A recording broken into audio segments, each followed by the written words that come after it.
Brothers and sisters, welcome. Our purpose is to help you and your family identify your kindred dead and provide temple ordinances for them. We will explain the Familysearch Internet Genealogy Service, a marvelous new tool the Church now provides to you and many others. Familysearch Internet is a World Wide Web service sponsored by the Church to help people find and share family history information. Its address on the Internet is www.familysearch.org. President Gordon B. Hinckley announced Familysearch Internet in May 1999. Approximately 80,000 people now use this Internet service daily. Elder Russell M. Nelson has said, "It is important for you to know about the Church's Familysearch Internet Genealogy Service. It is much more than just another site on the World Wide Web. It is a powerful, comprehensive service capable of searching not only the vast family history records of the Church, but other Internet sites that offer genealogical data and much more."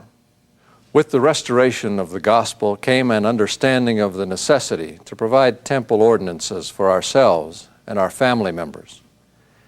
Each member of the Church has three basic temple and family history responsibilities. The first is to receive our own temple ordinances and help immediate family members receive them. The second responsibility is to hold a current temple recommend, and as circumstances allow, return to the temple regularly and participate in ordinances for the dead. We're greatly blessed when we go to the temple. Each temple is a house of the Lord, a place of safety and refuge from the world. Temple attendance reminds us of our covenants. We gain greater insight into the doctrines and ordinances of the gospel and can serve others. Our third responsibility is to do family history work. President Gordon B. Hinckley has reminded us, if temple ordinances are an essential part of the restored gospel, and I testify that they are, then we must provide the means by which they can be accomplished. All of our vast family history endeavor is directed to temple work. There is no other purpose for it. The temple ordinances become the crowning blessings the Church has to offer. Temple ordinances are the crowning blessings of church membership and essential to our eternal happiness. Familysearch Internet helps you to find the names and prepare them for temple ordinances. Obviously, you do not need a computer or access to the Internet to prepare names for the temple. You can receive your own temple ordinances, help family members receive theirs, attend the temple to do ordinance work, and do your family history all without a computer. We also know that Familysearch Internet may not yet contain data that will help you with all your family lines. We're grateful to all of you in many lands who use whatever means you have available to do your family history and attend the temple as often as you can. We thank you for all you do and want you to feel good that you do what you can. We encourage you to continue your efforts. In the past, just as today, church members have done the best they could in their individual circumstances. The Church has always used the best of existing technology to do family history work. Technology is a gift from the Lord that allows us to do more research in less time. I have a strong testimony that the Internet's invention was not just by happenstance. It was definitely for the purpose of doing family history and to advance God's work here on this earth. I know that as I know the sun rises in the east and sets in the west. I have seen miraculous things, and it's happened through this technology. Now with the new Familysearch online, it's just amazing what can be done. Now we've got Familysearch on the internet, and it's really fascinating how much information is available. Finding members of my family within that site has been rewarding, I think is probably the best way of describing it. I enjoy looking on the internet for these names and finding these surprises as well. Well, our modern miracle is the internet. Here we can shrink the world. We can have information accessible to us, and it defies time and space. Where they are available, computers and the internet can speed family history research.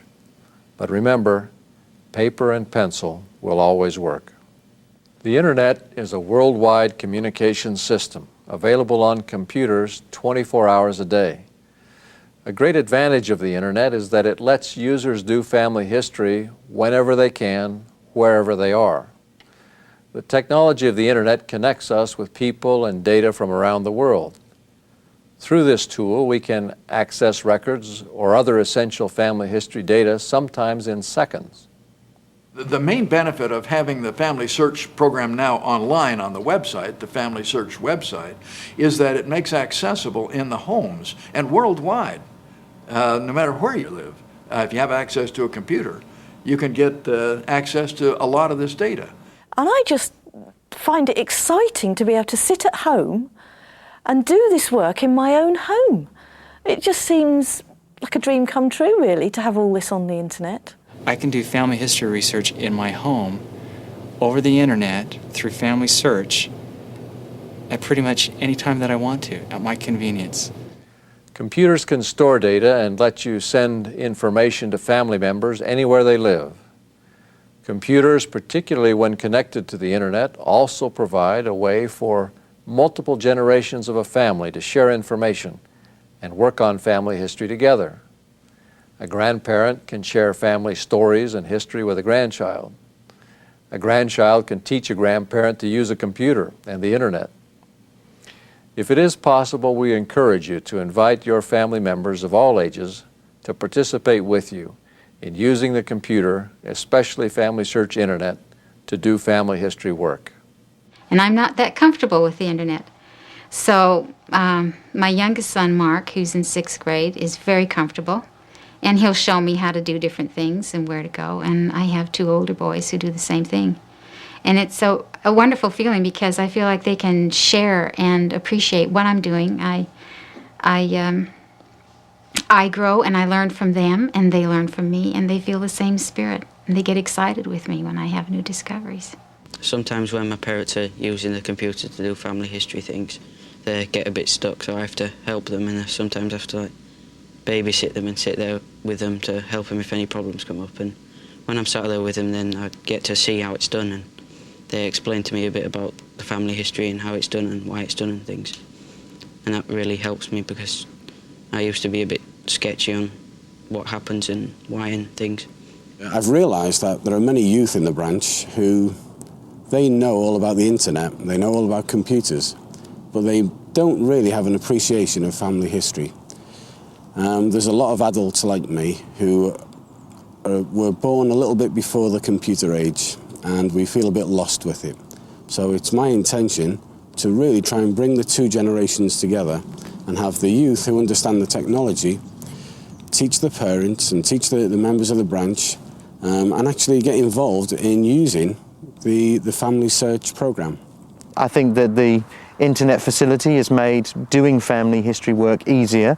It certainly made it very exciting and modern as far as our children are concerned. It's a hip thing to do. On the Family Search Internet, that's basically how we got started doing genealogy in our home. Now we can all just gather on the computer, family gathering, and do genealogy. And it was just so interesting to see how far and how much genealogy work has been done already. And it gets me excited to do more. At FamilySearch.org, the church provides the Family History Library Catalog, the master listing of all genealogical records of the church. The catalog does not contain the records themselves, but it does identify the records you might need to search.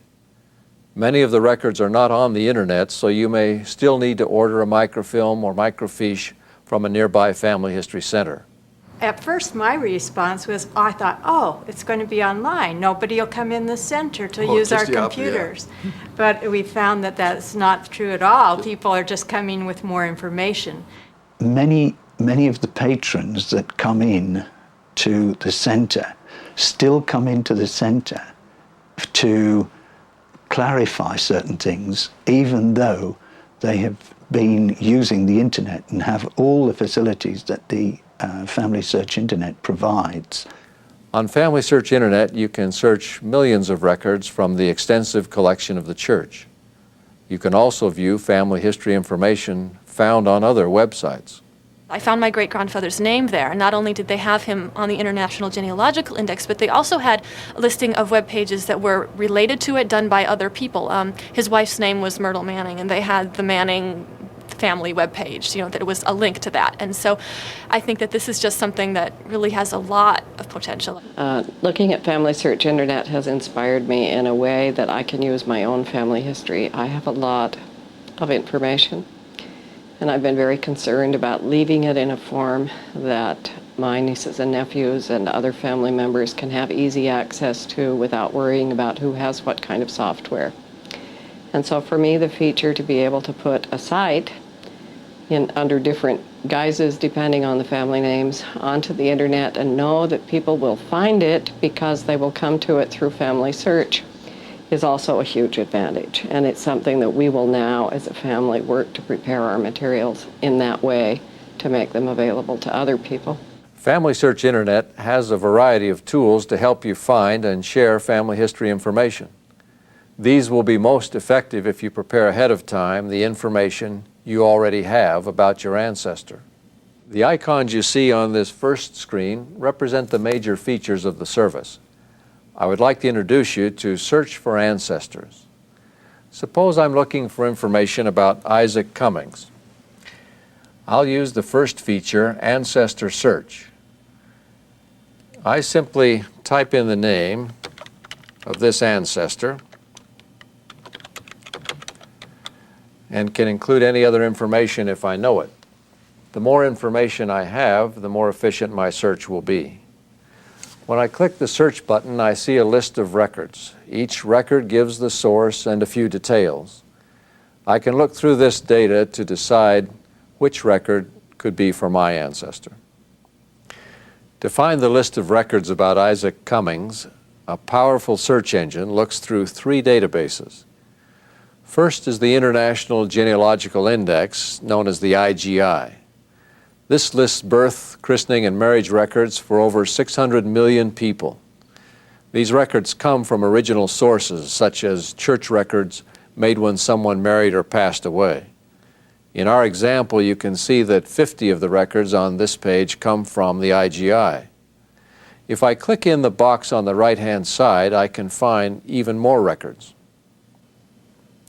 The second database is Ancestral File, which is a collection of genealogies that have been submitted to the church. While this information has not been verified against official records, it is still useful to family history researchers because the information is linked into pedigrees to show both ancestors and descendants of individuals. In this example, I can see that 25 of the records come from Ancestral File. If I click on one of these records, I see a screen like this. From here, I can click on one of the buttons on the right-hand side to find out more about this person. The pedigree button shows me this person's parents, grandparents, and great-grandparents. Clicking on this black arrow takes me back even farther. The family view shows the person's parents, spouse, and children. Bear in mind that because of privacy concerns, the names of living persons do not appear in the IGI or Ancestral File on Familysearch.org. If, for example, your father is living, you would not find information about his line using his name as a starting point. You would begin with the first deceased ancestor. The third database is Other Websites. The Internet has tens of thousands of websites that contain family history information. Church volunteers evaluate and categorize these sites according to their content. In this example, 16 other websites mention the name Cummings. If I click on one of these, the search engine takes me to that site on the Internet. Back on the home page, the feature Collaborate with Others allows you to share information via email with others who might be working on the same family lines. One of the tricks of the internet you can learn from this is that the more you give, the more you'll get. But only this morning I went on there and I went into, I think it's called Collaborate with Others. And I went into Lincolnshire because that's what interests me. And there was somebody researching the line I'm researching at the moment, so I couldn't get an email off to her fast enough. I have a third cousin in New Zealand who is actually a member of the church, who contacted me because she found details of her common ancestry and mine in Ancestral File. Now that is going to go onto the internet. I'm hoping we'll find a lot more third cousins. They may be members, they may be non-members. It would be good to meet with them. I had discovered a submitter who was not a member of the church, living in England, someone unknown to me, who had made an error in the Ancestral File submission. And in corresponding with her about that error, I discovered a distant cousin with a lot of information about a branch of the family that we had lost a little track of because the father died so young. And so for me, with very little effort, sitting on my mountainside in Switzerland, I was able to find a cousin. Preserve Your Genealogy lets you submit computer files to the church for preservation. The files are stored in the Granite Mountain Records Vault and are also made available for home use on compact discs called the Pedigree Resource File. The feature Order Family History Resources links you automatically to the Salt Lake Distribution Center website. From there, you can order the church publications, software, and compact discs that are available to help with your family history. Personal Ancestral File 4.0 can be downloaded free of charge directly onto your computer. There are instructions to help you. Personal Ancestral File 4.0 is a Windows-based program that lets you store information about your family and your ancestors. It has many valuable functions. For example, you can easily record and organize dates, events, and notes about each person. You can print various reports. You can also add photographs, video, and sound. You can send your files to family members and import files from others. In this version, you can even create a web page to share your family information over the internet. Most important, Personal Ancestral File 4.0 helps you prepare names of your ancestors for the temple. The Personal Ancestral File now can be downloaded from the internet. I had to ask my son how to do that. And that's the kind of thing families can do together. And my son said to me, he's 13, and he said to me on Friday evening, he said, should we start on the Personal Ancestral File? Should we start inputting the names? I don't think he would have done that on the old pedigree charts, on the paperwork. The Familysearch Internet Genealogy Service can bless church members around the world and the whole human family. In the future, new data will be added in various languages that will make Familysearch Internet even more useful. We pray that the ideas we have shared with you about Familysearch Internet will turn your heart to your family and inspire and unite you. Familysearch.org gives people the opportunity to make genealogical work very easy. As long as they have the foundational knowledge of who their ancestors were back a few generations and some key dates, they can just type in the names of those individuals and very quickly find further information about their ancestors. It also gives them access to all sorts of resources that will help them in their genealogical work. The ability to be able to order censuses on CDs, and also to order software and other books that help in their genealogical search. It really is a lot easier now, and so I'd really encourage anyone to get involved. I'm excited by the good shop front that it provides for the church. The fact that it's so easy now to talk to non-member friends about our interest in family history, to show them something which is top quality that the church is doing. Tremendous potential there to share our family histories with others. The opportunities to talk about the church and that site and the availability of it immediately. You know, I can talk about, oh, you know, we're online, Familysearch is online. Oh, what's the site? And I'll say, you know, it's familysearch.org. You can look at it right now. And they will. You know, they'll look at it right now. In fact, one of the managers I work with, he pulled it up on his screen right away. He typed his family name in there. There were 37 hits immediately on that name. And he got excited about that. And he asked about, and then the questions come, well, why do you do this? Why is your church so interested? And I say, we've got the largest collection of information in the world. Well, why do you do that? And it's just an opening to be able to talk about why we do genealogy, to talk about temples and what we do there. I see as long-term results from Familysearch being a renewed increase in the number of individuals doing family history research. I think an acceleration of family history research, and as a natural corollary to that among members of the church, you'll see an acceleration in temple work. I'm certain that the Lord's hand is in the development of these means to hasten the redemption of all our Father's children, and I'm grateful to Him for this continuing blessing. It is my prayer that using whatever tools you may have, from the simplest to the most sophisticated, you'll be as actively engaged as your circumstances permit. May your efforts in family history be richly rewarded. It will now be our pleasure to hear from President Boyd K. Packer, acting president of the Quorum of the 12 Apostles. Following President Packer's remarks, we request that you close with prayer in each meeting place. We have met to consider this great sacred family history work, which is a prerequisite to temple work.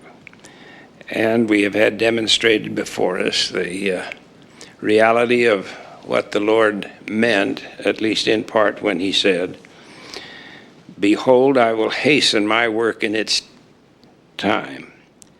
And I give unto you who are the first laborers in this last kingdom a commandment, that you assemble yourselves together and organize yourselves and prepare yourselves and sanctify yourselves. Yea, purify your hearts and cleanse your hands and your feet before me, that I may make you clean, that I may testify unto your Father and your God and my God that you are clean from the blood of this wicked generation, that I may fulfill this promise, the great and last promise, that which I have made unto you when I will." And this is the time of the fulfilling of promises.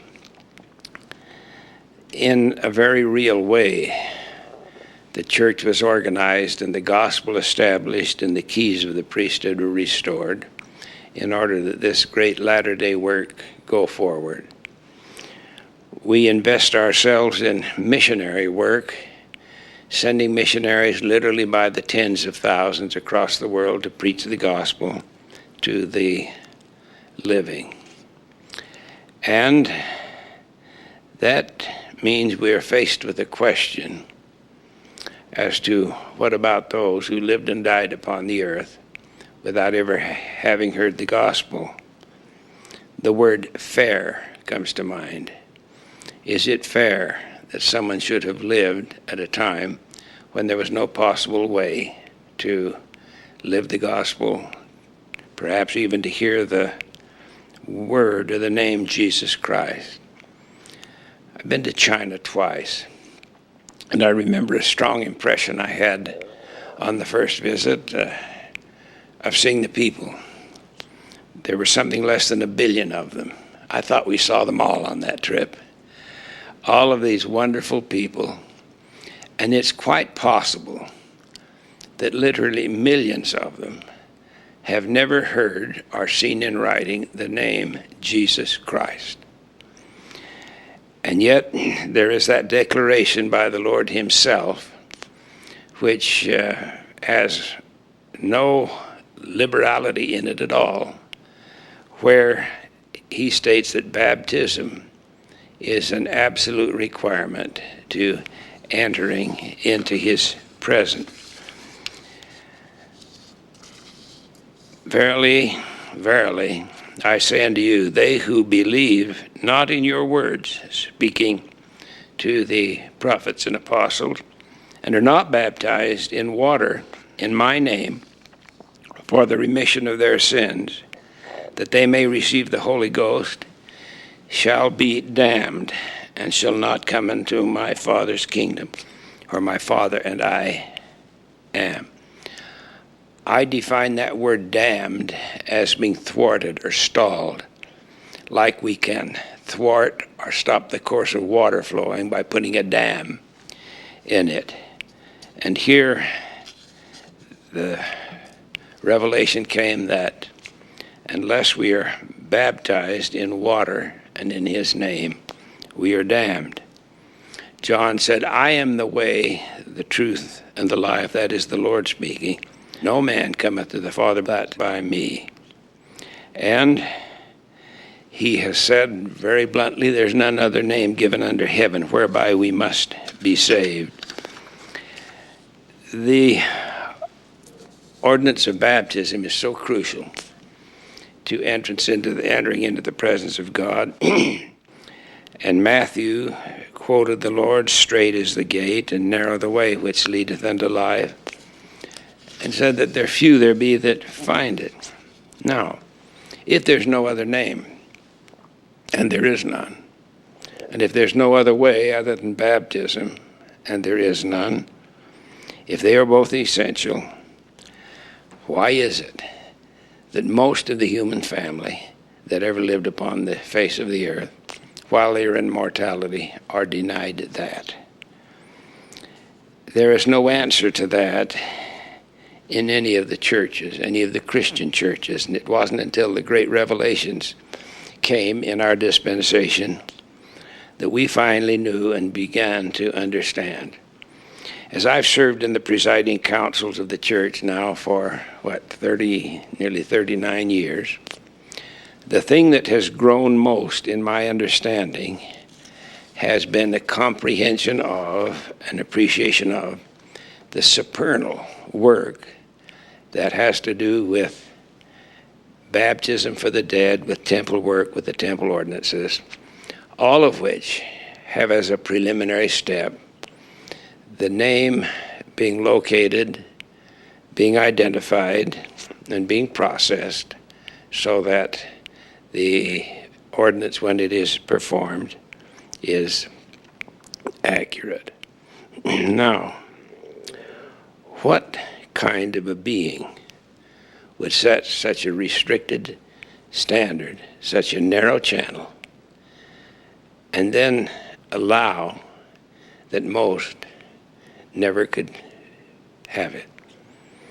That is a very puzzling question, and as you begin to understand the work that's on this church, you can understand why we ask no relief from this work.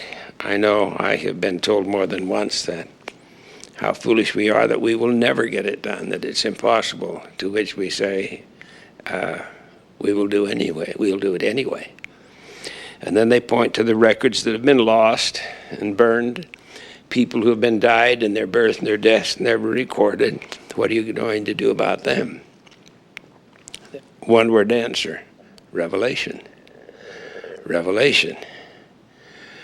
The very beginning of this church was initiated by the veil parting and visitations from beyond the veil. That has not ceased. That process, if anything, it has been intensified in our generation, and I bear witness of that. And so here we are with this tremendous responsibility of redeeming all mankind upon our shoulders, and on the face of it, the almost certain impossibility of ever getting it done. But there are a lot of things I don't believe. One of them is that I don't believe that that's impossible. First of all, I know that birth was not our beginning and death is not our end. We know that we live beyond the veil. We know that time is no more, and that there is no limit to what we call time in seeing that this work is done. But it is essential that we follow the statement of the Lord: baptism by water and by the Spirit, or we will no wise enter the kingdom of heaven. I remember seeing years ago a picture of the most remarkable new pattern of processing names for the temple. And there was young Joseph Fielding Smith, young apostle, who'd been given some responsibility to direct this work. And he stood proudly by a secretary, and on the table was a typewriter. That we now had typewriters. And we were making out cards, and behind them were file cabinets filled with cards on which names were written and information was given. And we see now, by virtue of what you've heard in this meeting, that the Lord is hastening his work in his time. And he's given us tools that we little comprehend, that the matter of processing names, of finding them, of getting them to the temples is opened and never before. I met yesterday morning with President Hinckley. Among other things, of course, we talked about temples, about the 5 that are left to be dedicated this year, and of the 42 that are scheduled to be dedicated next year, and of how the doors of the temple are being opened now. And then, as we've had the announcement of the processes of finding the names and organizing them and putting them in lineage-linked form, being aided by computer, now comes the internet. And if you ask how much room is there on the internet, well, whatever. There is that the words of that song, if I could hide a kolob in the twinkling of an eye.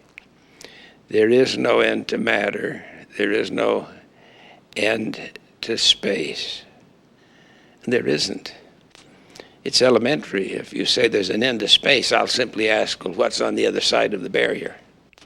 And then we get our minds to open to the point where we can see that we have within our grasp the possibility of doing this work and processing not a few names with a typewriter, or hundreds of names, or thousands of names, or billions of names, but all who have ever lived can in due order be brought so that they can experience vicariously baptism by water and of the Spirit.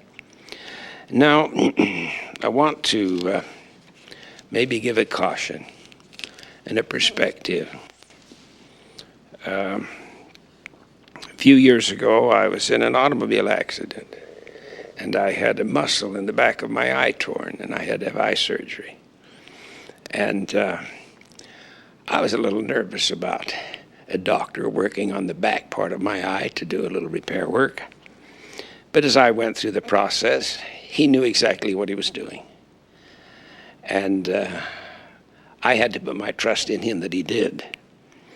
And then later, I learned that it would have been even much easier if they had had at that time the laser.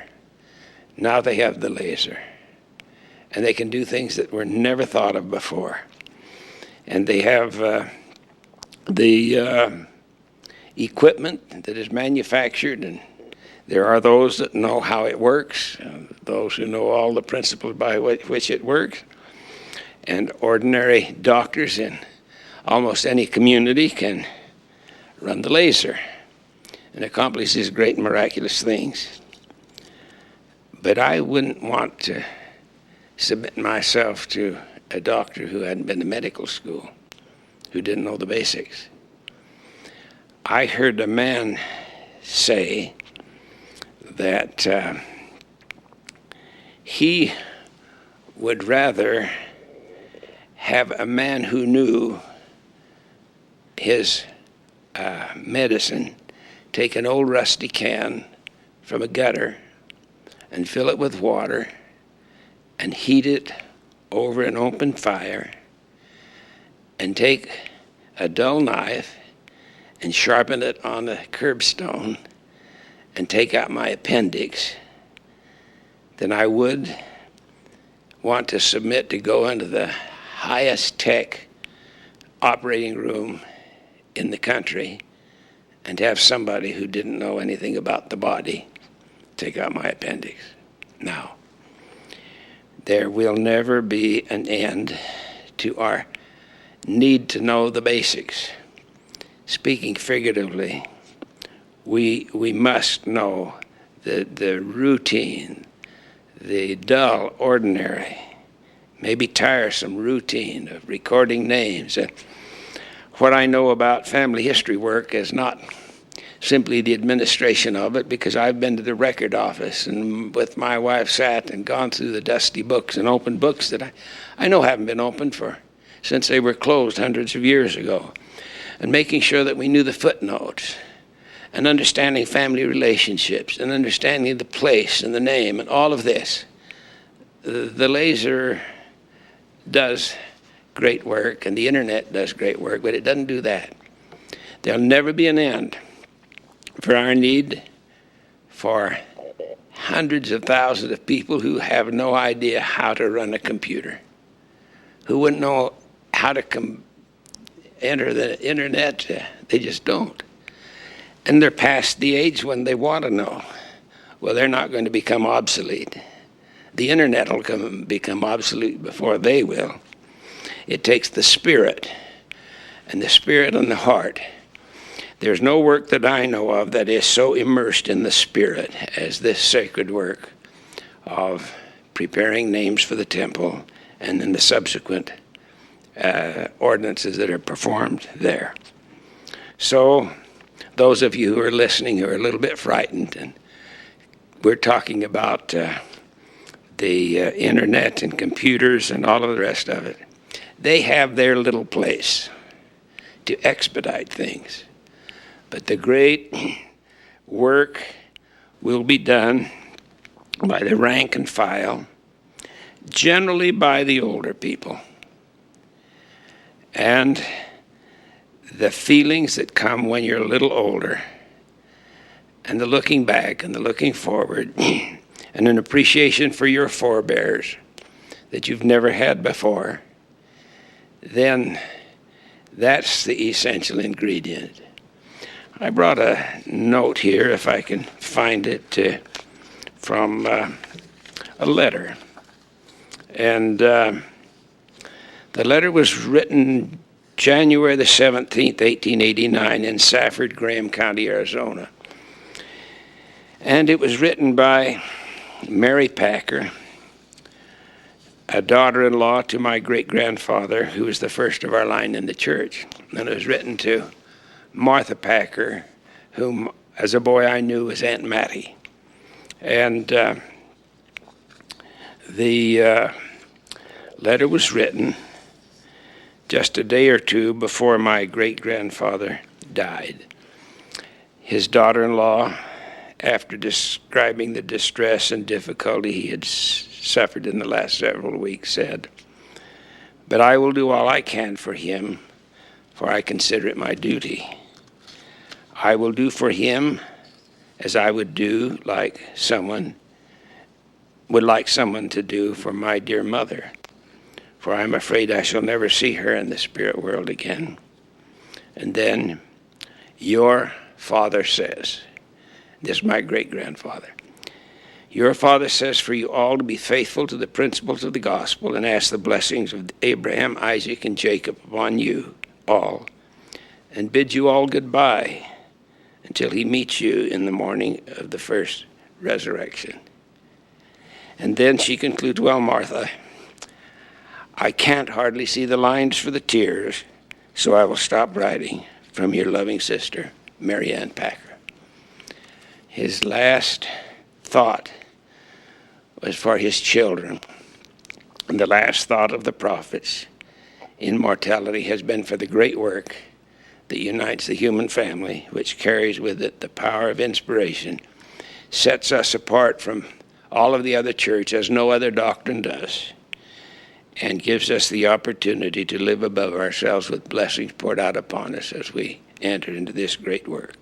May the Lord bless you as you pursue this sacred work. I bear witness that he lives, that the veil is not closed. It's a veil, not a wall. We will have what we need from beyond the veil. In the name of Jesus Christ, amen.